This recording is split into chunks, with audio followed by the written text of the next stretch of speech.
پائے گی، شاید نہیں، اس میں اتنا صبر نہیں ہے، وہ کچھ نہ برداشت کر پائے گی، کبھی بھی نہیں۔ اس نے وحشت سے ادھر ادھر دیکھا۔ میڈم مصباح کا لیکچر جاری تھا، لڑکیاں نوٹس بنا رہی تھیں، کوئی اس کی طرف متوجہ نہ تھا۔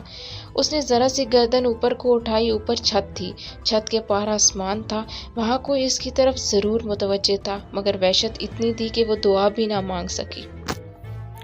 تب ہی آیا اماں اسے دروازے میں نظر آئیں، اس کے ہاتھ میں ایک چٹ تھی۔ وہ میڈم مصباح کے پاس گئیں اور چٹ اس کی طرف بڑھائی۔ میڈم نے لیکچر روک دیا اور چٹ تھمائی۔ محمل بنا پلک جھپکے ان کو دیکھ رہی تھی۔ میڈم مصباح نے چٹ پڑھ کر سر اٹھایا، ایک نگاہ پوری کلاس پہ ڈالی، پھر چہرہ مائک کے قریب کیا۔ محمل ابراہیم پلیز ادھر آ جائیں۔